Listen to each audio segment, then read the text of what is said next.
What's going on, YouTube Metal Complex here, and today we're going to be taking a look at a very popular budget knife. This is the Ruike Knives P801. You can see right here, P801 SF. You can see 14C28N steel. This knife was actually provided by Neves Knives, Jared and Karen Neves over there at Neves Knives for review, along with many other really awesome budget knives that I'm going to be using as examples in my quest for the perfect budget knife series. Thank you so much, Jared and Kara. If you've not checked out their channel, take a moment here to leave this review. Go over there to their channel and subscribe, and then come right back and you can watch this review. This was one of the knives that immediately stood out to me.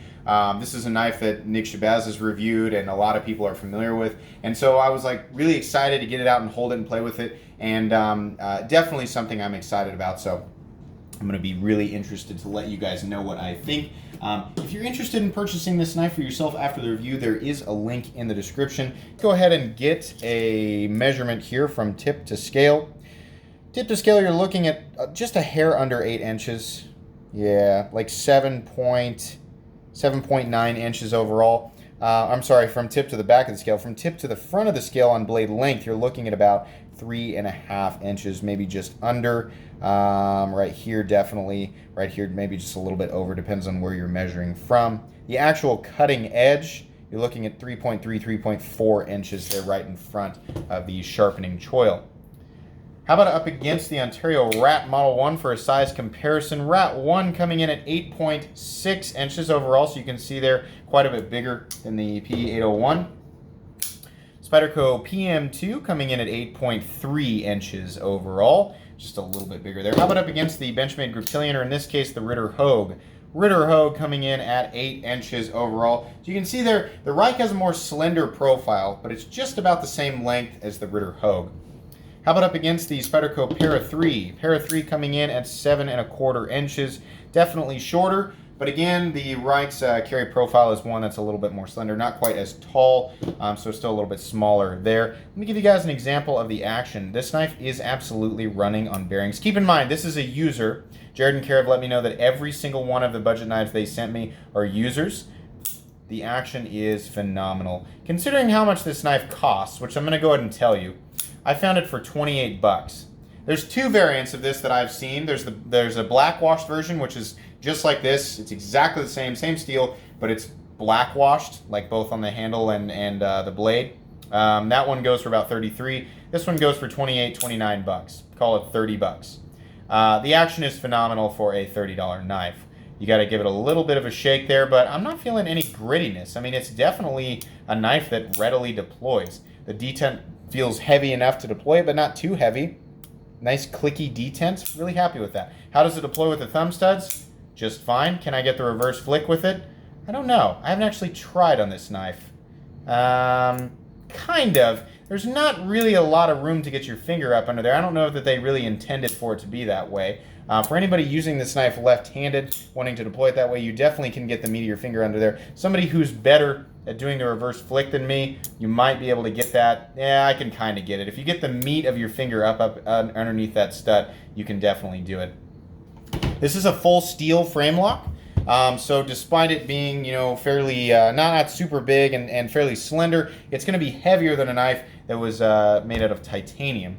This knife's coming in at 4.25 ounces, which is still not bad at all, considering the overall profile and blade length. 4.25 on a solid steel frame lock that has not been milled out. Take a look in there. It's solid steel. Means you get the benefit of durability without really adding any meaningful weight to it. I have no issue whatsoever with 4.25 inches. Let's take a look at the anatomy of the knife here. We have a fully flat ground drop point blade. Look, I'll say this. I mean, and this is based on my experience with the Rat, and it's the reason that I base I use the Rat as the kind of the base or the foundational model of knife when I'm talking about, the budget knives, like as far as like the most ideal budget knife for me. A drop point blade that's fully flat ground with some belly is kind of my ideal working blade. There's nothing really to get in the cutting path, at least where this line is here. You can see on both knives, The thumb studs are behind that line, so as far as like how material is guided across the blade, that kind of acts like a guide there. But other, out here, that's like right in front of the meaningful sharpened edge, there's really nothing in the way of it. Nothing to slow it down. There's no swedge or anything to sort of cause it to act differently on material. It comes to a nice sharp point for puncture tests. There's nice cutting belly. A little bit difference there in terms of cutting belly, but this is just about a perfect. In my opinion, the blade shape is just about perfect for your EDC style tasks. A lot of times, a swedge can help, in some situations where you have a really thick blade stock. Depending on what the flat looks like, it might help the tip puncture a little bit better. But, strip a blade of all its pomp and frill and just make a utilitarian shape. And honestly, in almost every situation, you're gonna end up with just a plain drop point blade that's flat ground. It's a lot of times, a lot of your kitchen knives look like that, and it's just because they're just meant to cut whatever it is you're cutting and get through it and be done with it.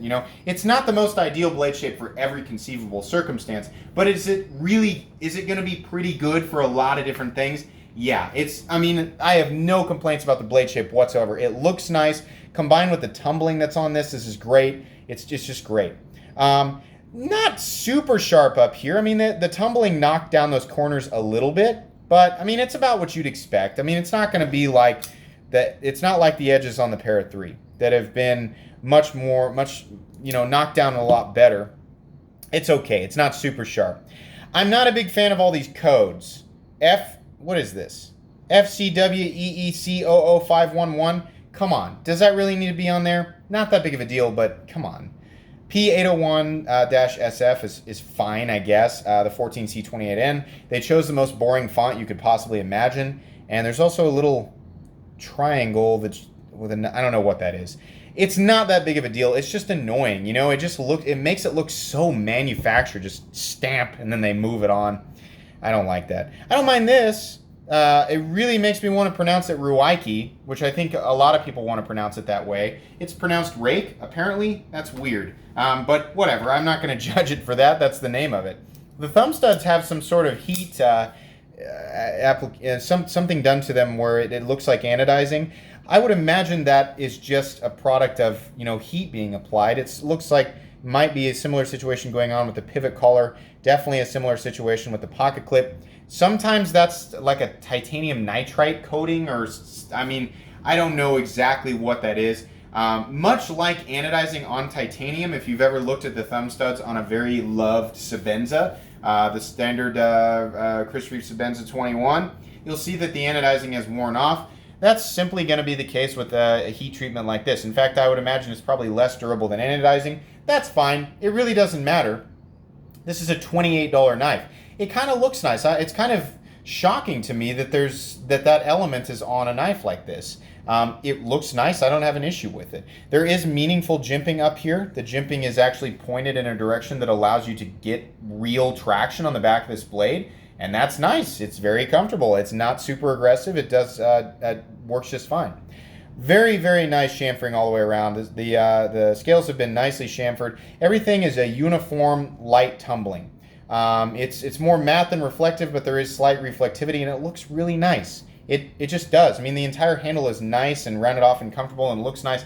Feels nice, too, as far as ergonomics go. I'll tell you right now, ergonomics are great. I don't have an issue there. There is a little bit of sharpness under here. It's like that top part right there and maybe in here. And this isn't really ultra sharp, but just, when I'm holding down on this, I can tell you the only part that would start to wear and really start to rub on my fingers is just right under here in this area. Not really that big of a deal. It's just something I wanted to point out. Got a nice large T8 Torx head right there with a simple pivot that sticks up just a little bit. They could have done it flush, but I don't know. For whatever reason, I kind of like that it's not flush. It kind of looks nice in contrast with the pivot collar and the slight coloring they've done around the pivot collar. It's nice. I don't have an issue with it. Moving down to the handle scales, unfortunately, you do have a T6 screw. I hate those. But they're just on there, so that's just going to be the way that it is. Nice standoff design, 2 standoffs, so only 4 screws on the body. Those are very, very much in the same style as Rick Hinder's standoffs. Nice, beefy standoffs are definitely going to do their job and allow this to be an open body design that's very easy to clean out. considering it's not milled, there's no pockets to catch gunk, it's all steel, it's easy. Truthfully, the only downside of the handle, and this goes for any all metal construction knife that's very smooth, number one, it's going to be slippery. You're going to be more likely to drop this knife. Despite it having good ergonomics, it's just going to kind of be a slippery knife. You know, there's no traction or there's no texturing on there at all. So that's going to be an issue. And same goes, I don't point this out a lot on really expensive high-end titanium knives because I think it's probably because subconsciously I don't want to remind myself of this, but in any environment where it's really, really cold or really, really hot, that temperature is going to be transferred directly through these scales. So if you're in a cold environment, you're not wearing gloves, it's going to be a cold knife. If you're in a really hot environment, you're not wearing gloves, it's going to be a really hot knife. If you're wearing gloves, it doesn't really matter. It just is what it is. On the lanyard hole is nice and large, so you're going to be able to fit your 550 through there. Pocket clip design is good. It's very generic. It's something that you see in a lot of budget knives. It's got 2 holes. It's got a little dip for your finger. It goes over your pants very easily. It goes in and out of the pocket with one hand, no problem. The screws are not recessed into the clip and handle, so you're going to have to fight that a little bit on your pants. Not that big of a deal. It does carry legitimately deep. I mean, literally the entire knife can be completely hidden by the pocket clip. That's good, you know? That's great. I don't have an issue with that whatsoever. The pocket clip, the color of it adds a lot of times I'm like, don't anodize it, just keep it all the same color, you know? But this kind of gives this knife a little bit of extra flair, a little bit of extra personality. It's easier to notice. You know, I knew exactly what this was the moment I pulled it out. I don't know if all of these have that same colored clip. I feel like they do, and that was like the factor where I was like, I know exactly what that is. I can't remember the code, the 801. I wish this had a name other than a number, but it doesn't, you know. But yeah, I mean, it gives it some personality, and it's very easily recognizable. I love the overall simplicity of this design. It's very attractive, and it's very, you know, it's a knife. This is knife. You know, it functions. That's it. It's got a little bit of class, a little bit of style, but it's not trying to be anything overly special. It's not trying to be something that it isn't. It's just a knife, you know, and it's nice. I like that. This is a steel frame lock. You can see there it's locking up at something like 70, 75%, maybe 80%. I think that's pretty typical of this knife. It's pretty typical of budget knives in general, whether they're liner locks or frame locks to lock up fairly late. The lockup is absolutely solid. There's no blade play up, down, left, or right. I will say this. After a lot of flips, I'll notice, sorry, I bumped the camera there. I'll notice that it'll actually come off center. With a simple turn of this, it goes right back to center. I've been flipping it a lot since I started the video. It goes right back to center and locks up solid. So this is one of those knives that I'm going to guess across the board, you're going to need a little bit of blue Loctite in the pivot. That can be the case with Spyderco knives in the $100 to $150 range or up to $200. I've had ZT knives that are the same way. You know, I've even had Hinderer knives where the pivot just backs out and you got to apply Loctite. Some people get really bent out of shape about that. They're like, I sent it back because I flipped it 250 times and the blade came off center and it had some wiggle. Just add some blue Loctite to it. I keep a bottle of blue Loctite in this thing just so that if I run into a situation, this is exactly what you want, by the way, 242 blue thread locker. It's confusing for anybody who doesn't know because it comes in a red container. You do not want red Loctite, you want the red container with the blue label. It'll be 242. That's what you want to use on the pivot. If you have a situation where the pivot is just backing out a little bit, I mean, that's gonna happen, you know, with knives. I mean, some sooner than later, but if that happens, just take it out, just add one teeny tiny little drop to the threads, screw it back in, and let it sit there for, what do they say, 36 hours? Don't mess with it. If it's your only knife, that's gonna be kind of tough, but you know, if it's not your only knife, use a different knife for 36 hours, don't mess with it, let it settle in there, and then it'll take way longer for that pivot to back out. What I've noticed is, when I tighten that back down, I can still get this exact quality of action, just like this. It centers up, and there's no blade play up, down, left, or right. That's great. That's fantastic to me. I have no issues with that whatsoever. I like that there's plenty of room here to get your finger, despite this locking up so late, I've got plenty of room to get my finger in there and engage with that. You know, you can see there's not a lot of room between this lock bar and this scale, but the fact that it's sticking up and it's got some texturing there, it's very easy. There's also not a double clutch situation, which means once the flipper tab gets to here and contacts your thumb, it's well past the detent ball, which means you can go ahead and shake it shut. It's really, really impressive for this knife, you know? So again, I mean, just to kind of recap, the only downsides that I can really honestly say are I don't like T6. I say that every single time, and it's kind of slippery. I mean, that's about it. A lot of you might be wondering, what is 14C28N steel? 14C28N steel is Sandvik steel, and that's like, Sandvik used to do, did they used to do Chronometer 30, which now is what you guys know. Now I could be getting this wrong. I believe Sandvik did Chronometer 30, and Chronometer 30 is now LC200N after Spyderco acquired it or whatever. I don't know the exact history on it. 14C28N is one of the few steels out there that was actually designed for folding knives, alongside like S30V and S35VN. It is a stainless steel. It is actually a stainless steel, so that's good. If you're wondering, how does it compare? What steel does it compare to? It seems like a lot of people compare it to VG10, so it's going to have edge retention that's similar to VG10. I've heard that it takes a very, very fine edge when you sharpen it, and it holds it for a decent amount of time. Do I think it's appropriate on a $28 knife? Yeah, definitely. A lot of people, you can find a lot of reports, a lot of positive reports of 14C28N.